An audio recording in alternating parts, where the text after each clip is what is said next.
How's it going, laser versus up? I'll be Sixkilla and welcome back to Quantum Suicide. We are back in the girl tree. We are hoping to work our way from Logi ship down one of these side alleys. We still haven't got any new words, so that's pretty rough, must admit. But hopefully one of these will provide. I don't know. We just need to go through Logi ship, and we need not Katashi to die. So I'll bring you back once we're picking a number in Logi ship. Last time we picked 2, I think, so this time we'll just pick 3, I guess. Thank you for your selection, and thank you for choosing Die's Deletion Game as your preferred population restriction method. You're welcome. Please exit the room and await this round's results. Okay. What do we got? I left the room and watched as one after the other everyone else went in to shoot their missiles. In an unexpected turn of events, it would appear that everyone has chosen to attack in the first 15 minutes, which brings this round to an end. Who'd have thought that you were all so eager to kill each other? You, presumably. Well, who am I to argue? Give the people what they want, right? Let's get straight to the results. Vladimir. Alright, that's going to change things. Wonder what path that's going to put us on, left or right. We'll check that shortly. Better me than Melody, I guess. Papa, what is it? Why is it skippable? Sweetie. Oh, we've Papa seen this has to bit. go and- Have we? Ellie's face fell as she realized what was happening. No, Yeah, we have seen this bit. Of course. no. There's another one of the deaths that carried over from the boys' side. Alright, chapter 2. That was the Vladimir drinking himself to death. We've seen that before. Let's have a look at the timeline and just see where we're sitting now. Okay, we're on the right hand side.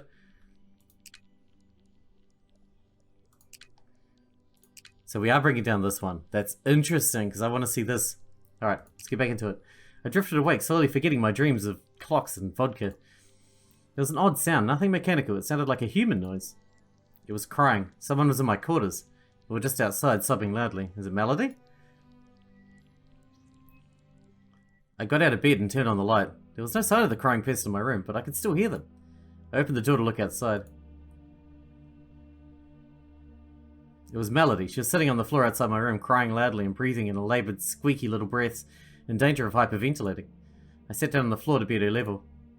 It's alright, look, I'm here now. It seemed stupid to ask why she was crying. I decided to focus on helping her stop crying, or at least breathe properly. It would help if I could get her to talk. What are you doing here? Where's the captain? I'm sorry. I wanted to see you. Well, that's okay. You can always come and see me anytime you want. I sneaked out of the captain's room. She was sleeping. I'm sorry. Don't worry about that. We'll tell her in the morning. But why'd you want to see me? Don't you like being with the captain? You got the same uniform as Daddy. Because we're both scientists. That makes me happy. She was wiping her eyes while she was talking, trying to make her tears go away. So she was still crying, but at least she had enough air in her lungs to form almost complete sentences. Come inside and sleep at my bed. I let Melody in ahead of me, and she went straight to the bed, getting in, sliding herself under the covers. I got in beside her, and she immediately hugged me. I hugged back, figuring she'd feel safe with her arms around her. Monkey, Yeah? you're warm. So are you. You try and go to sleep now, okay? Okay. I lay there holding her, gently stroking her head, and it wasn't long till she fell asleep. And in no time at all, so did I.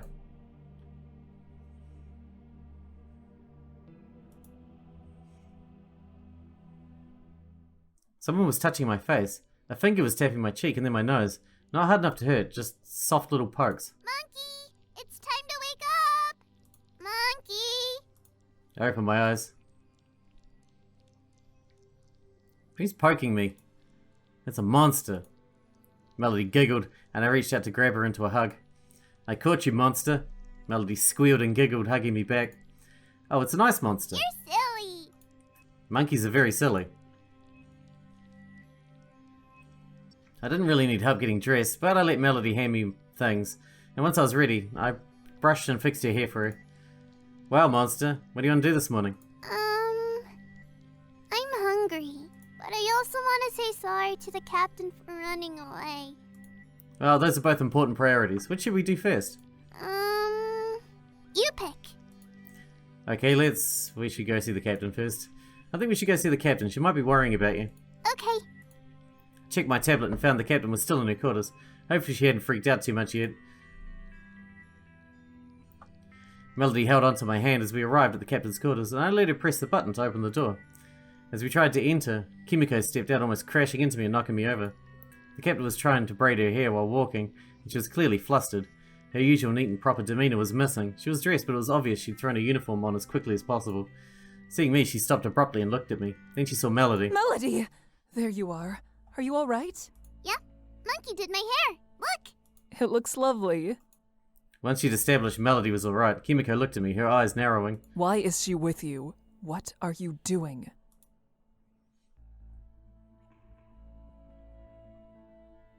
Kidnapping is quite a hobby of mine. She came to my uniform, but came to my room this morning. Found her outside my quarters, and she was so upset I let her in to sleep with me. I like sleeping with Monkey. Can I sleep with you for always? Of course. I'm not sure about that, Melody. Is new, and we don't know her that well yet. I think it would be best if you stay with me. You and Monkey should sleep together. Then everyone can be happy. Kimiko blushed with surprise. I don't know. That might not... I was stumbling over how to respond when I was silenced. Yahoo! Everyone's favorite AI system is here.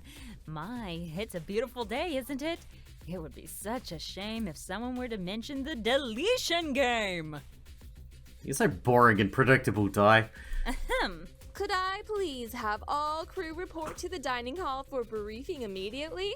That is all. Ugh, again. Come on. The captain finished braiding her hair while we walked, moving towards the dining hall. Is Di gonna make somebody sleep forever? Please don't let her. Melody started to cry and let go of my hand to hug me around the middle, which made walking difficult. It's okay, I think Di just wants to tell us about a new game. I hate Di's games. They're mean. He made Mommy and Daddy sad, and then they went away forever and ever. I know, but we're going to make sure that you're safe, okay? Whatever happens, we'll protect you. What if Di makes you go away? Well, we can't know what's gonna happen, but I promise I'll do my best not to get sent away, okay? Yes.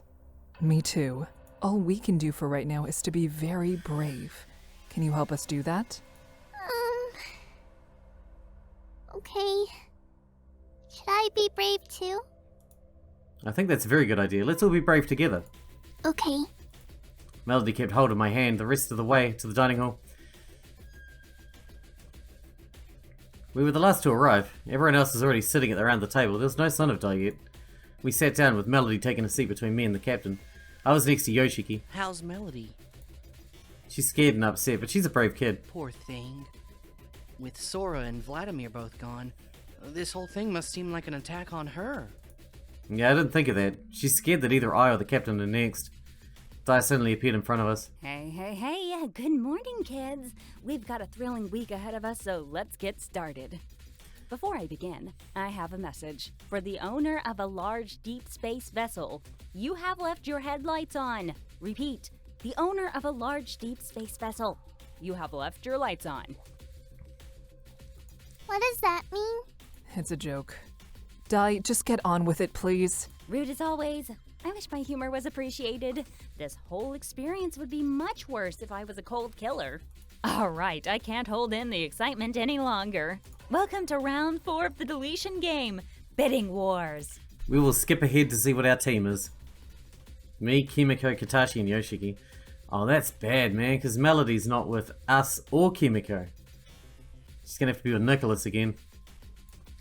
That meant Melody was on the other team. And Team B will be Beatrix, Nicholas, Melody, and Shizuka. At least Melody likes Nicholas. Can't Melody be on my team? All decisions are final. I want to be with Monkey. No negotiation. The teams have been set. My word is final. This is low, Di. All right. Team A needs time to strategize. Team B, get out. I don't want to go with them.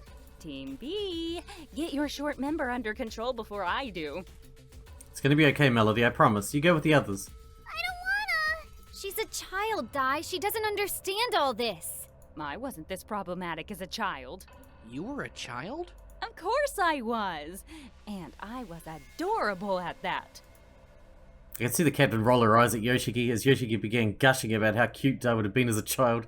I turned my attention back to Melody. Melody, maybe you could come help me in the medic bay. That's always fun, right? We can play games, okay? And you'll be back in no time.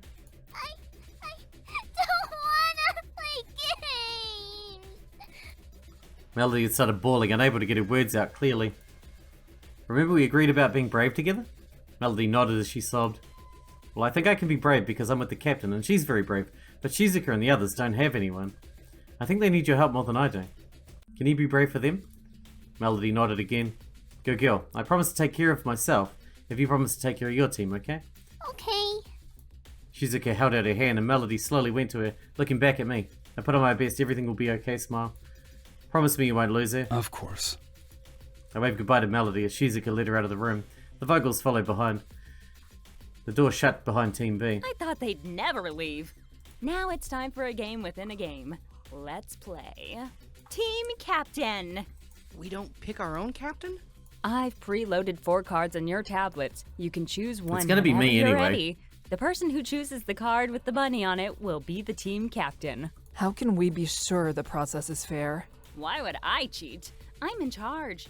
I could just pick whoever I want for captain. This way's more fun. That's a good point. Why invent a random system and then cheat to choose a captain she could just have tyrannically appointed anyway? What order do we pick our cards? That's up to you. I'll go last. I'll take whatever's left. It doesn't seem like the order makes much difference. It's basically just chance. I'll go second last.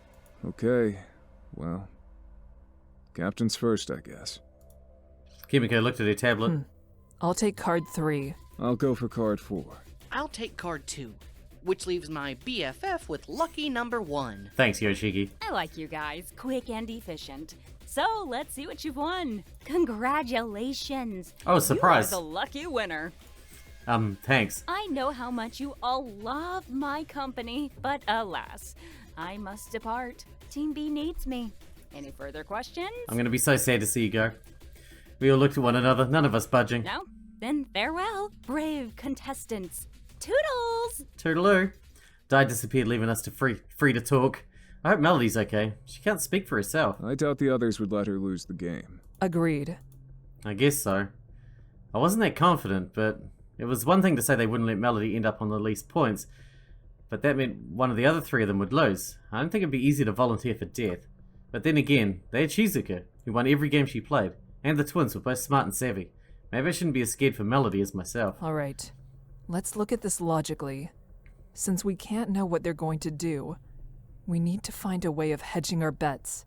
We might as well just guess. We could use the first round as a test to see what their strategy is, and use that to decide on the strategy for the other 2 rounds. We could do it while wearing funny hats. Everything's easier with a funny hat on. They probably have the same idea. How exactly are they even What, going to to wear funny survive a hats? week on their own anyway? Good point. If both of us are trying to gauge each other's strategy, the first round is pointless and we'll both be misled. Another advantage of the funny hat plan is that it will confuse and disorient our opponents. Who's going to feed them? Is Nicholas going to get behind a frying pan? Oh god, I hope not. I've tasted his cooking before. Can you imagine? I can. Well, I'm imagining a funny hat for him, too. Oh, Yoshiki, please. You're embarrassing yourself. Again. I can see the captain doing her best to ignore the other 2. So there's really 2 basic options to this game, I think. You can either give one person a very high number, or you can spread the points out more evenly. Sounds about right. Is there a play we can make that has a higher chance of beating them, regardless of which of those they choose? If we give our highest player a 9, that will either win or cancel out. But if they play a 9 too, that leaves us with only 1 point to give to someone else, and that means they'd beat our other 3 players. It might be better to use lower numbers and write the highest off as a loss, focusing on the other 3. I'd still like to put in a word for the hat plan. Yoshiki. I was sure he knew the hat plan was unlikely to win us the game. He was trying to use humor to ease the tension. It wasn't working so well. I don't exactly see Beatrix cooking either. Oh my god, Katashi. You're as preoccupied as Yoshiki. Okay, I think we all need some time to process this and think about it. Let's regroup later. Agreed. I've got to go put some food aside. I hope they realize it's for them. I have to check on her course anyway. I've got hats to make. Yoshiki flashed a cheeky grin, and it was impossible to be annoyed at his silly behavior. Alright, let's meet up later. We each went our separate ways, worrying about our separate concerns. Mine was Melody, and whether I could trust Shizuka and the Vogels to put her safety ahead of their own. I don't know. I woke up feeling surprisingly rested and refreshed. We had a new Deletion Game, but there was no point stressing about it too much. I'd known there was going to be a new game, and there was a whole week before we had to play. There was plenty of time for me to find another solution. That could mean fixing Dai or working out how my parents' pocket watch worked. Worrying about the game wouldn't get me anywhere, and Yoshiki had been right. Being unable to predict our opponent's strategy, we might as well just guess and hope for the best, funny hat or not. There was one thing I felt justified in worrying about. I summoned Ai as I finished getting dressed. Hello. How can I assist you? Can you tell me who Melody's with and what they're doing? I'm not allowed to ask them directly, and I don't think Dai would like it if I passed a message through you. But can you just tell me what she's doing?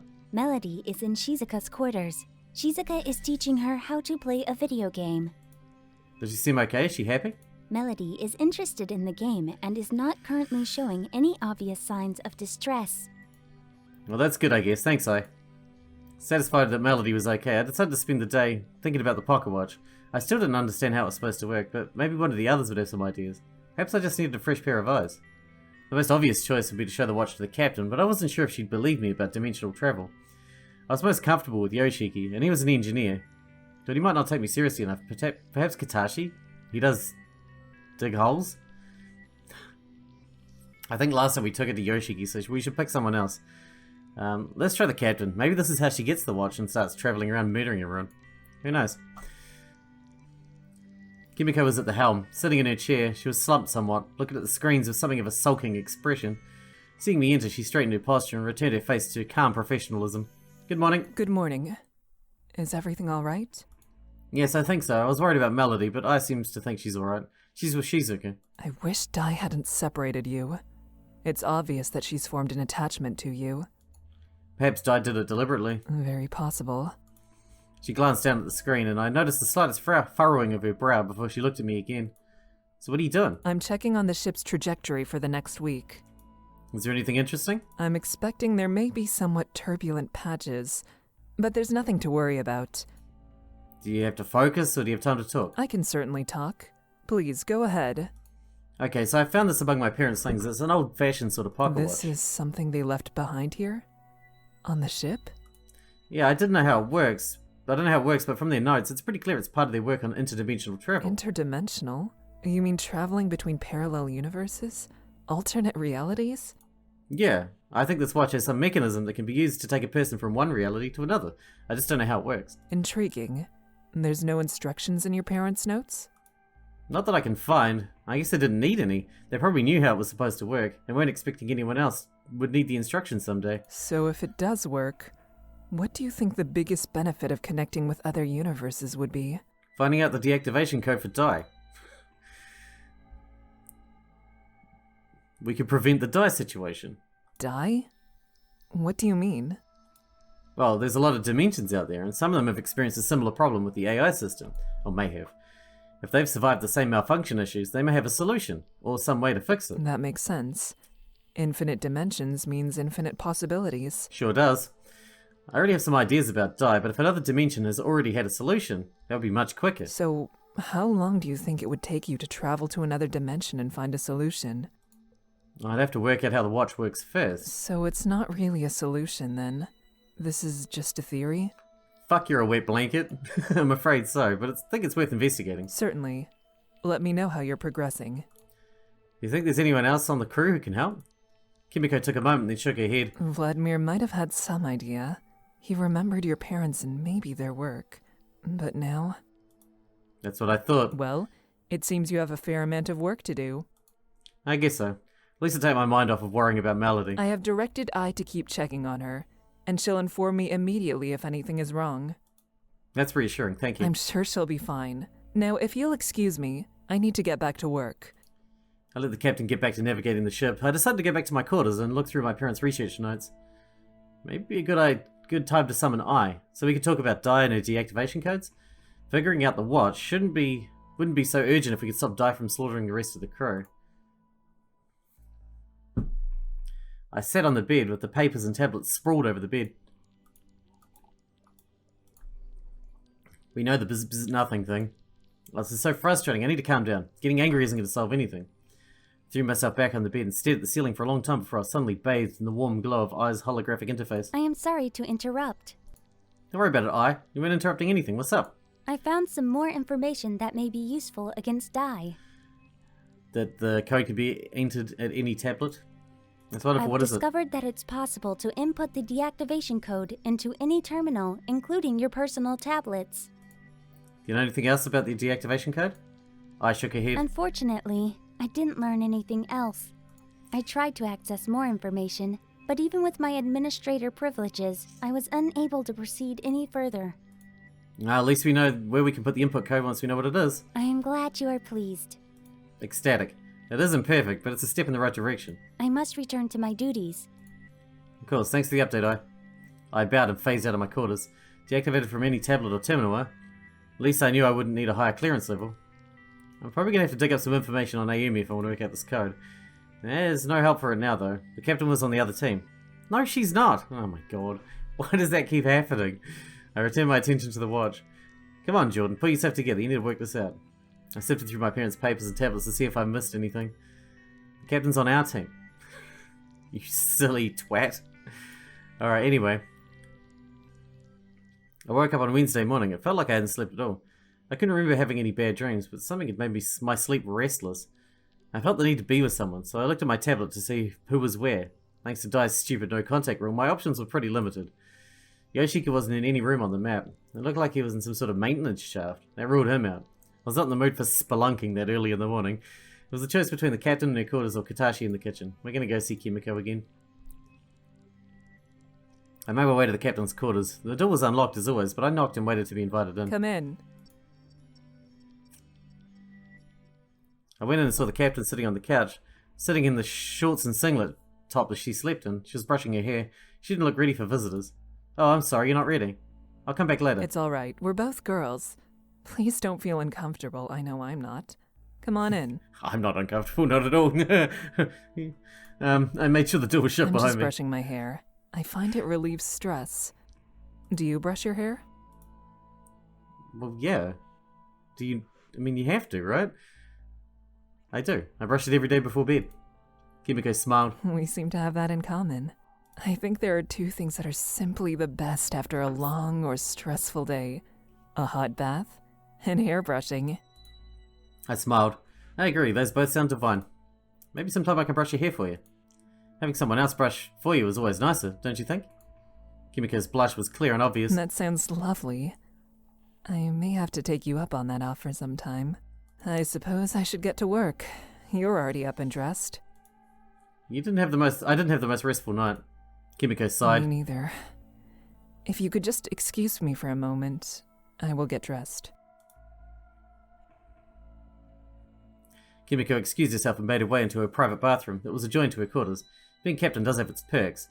It was only about 10 minutes before she emerged from her bathroom, flawless as usual. I don't imagine anyone is getting much sleep at the moment.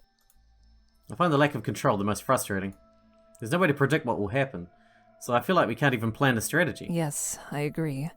I have had some ideas, but they're mostly just guesses at what might happen. I think we might just have to take each other around each round as it comes, and hope for the best. Perhaps, but now it's time to get to work. Of course. But come back anytime. I enjoy your visits. Thank you, it's nice to have someone to talk to. It is. I left Kimiko's quarters. The chat had been nice, and her professionalism made me feel like I should get to work too. I decided to check in on Ai about Melody, and then spend the day looking through my parents' research notes. I figure if I keep hanging out with Kimiko, eventually I'm going to find the universe that she's in where she's a fucking psycho. Not yet, though. Hasn't happened yet. It's going to happen eventually.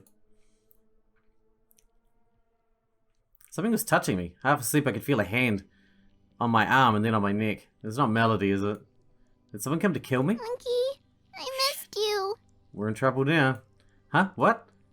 A sound filled the air as the alert sirens on the ship started screaming. The lights came on and began to flash, and there was Dai at the end of the bed. Whoop, whoop, whoop. All crew will report immediately to the dining hall. Honestly, I expected better from you. This is a direct violation of my very specific rules. I'm not angry, I'm just disappointed. Trying to take this all in, I realized Melody was in the bed with me, clutching onto me. Melody, what's wrong? What's happening? Melody couldn't answer me. She was crying, and she let go of me to put her hands over her ears. It's okay, it's okay. I had to yell over the alarm sounds. Di, at least turn the alarms off. We're awake now. The alarms kept blaring. I left Melody on the bed for a minute while I threw on some pants, and then went right back to scoop her up and towards the door. She still had her hands over her ears, so I hugged her close to show I wasn't angry at her. This wasn't because she'd broken the unfair rule. This was Di being a total jerk. Out in the corridor, I managed to persuade Melody to take her hands off her ears, and I held one of her hands tightly as we flew down the corridor towards the dining hall. Di had activated all the warning alarms, but not in the dining hall. As we came to the door, the siren suddenly quietened, still screeching out in the corridor, but far enough away not to hurt our ears. I'm sorry. I was scared. I came to find you. It's alright, I'm not mad at you. Melody hugged me around the middle. Is Ty gonna hurt me? Over my dead body. Potentially, literally. The door opened and Shizuka rushed in. What's happening? Is it a real emergency? It's Di. Melody got scared and came to my room. Oh no. Shizuka took a seat, and it wasn't long before most of the rest of the crew had arrived. It is 2:30 in the morning. I'm going to kill someone. Melody almost stopped crying, but she started again, taking Beatrix's angry threat seriously. I'm so sorry. Once Katashi had run inside, the alarms in the corridor stopped, and we got a few moments of beautiful silence. Then Di appeared. Well now, thank you all for coming, despite the ungodly hour.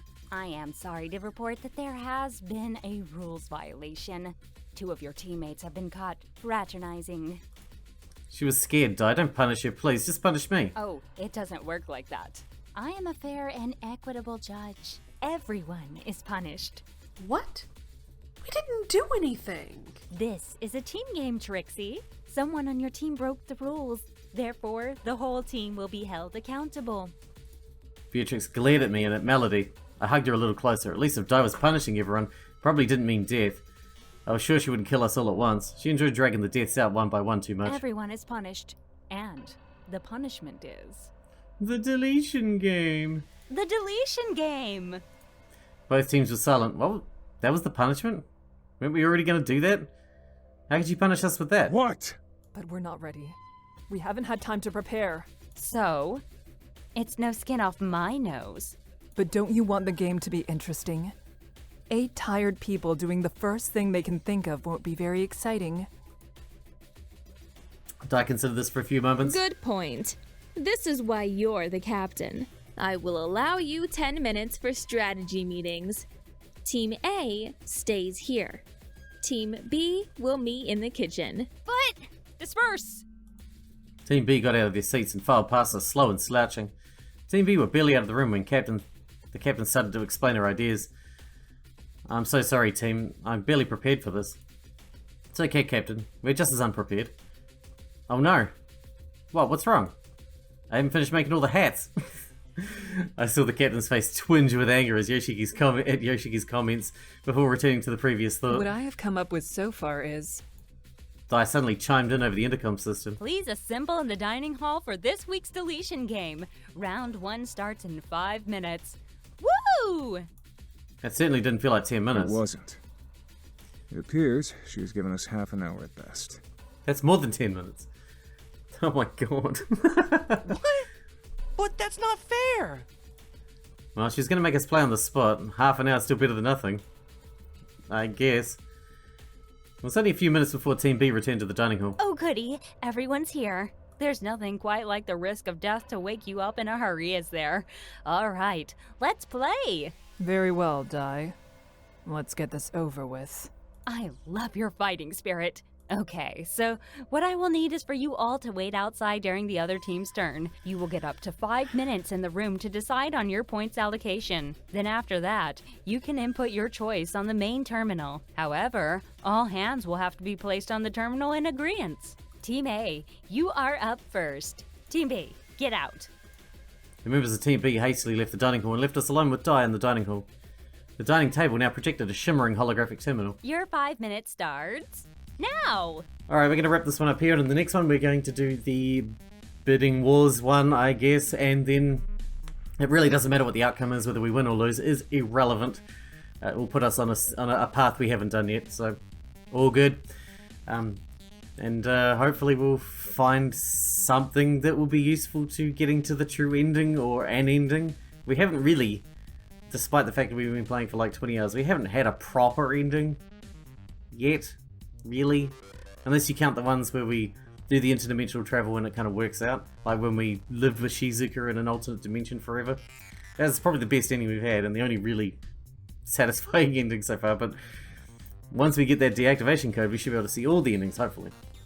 Hope you guys enjoyed it. Thanks for watching. Thanks for getting out with me, and I'll see you in the next one.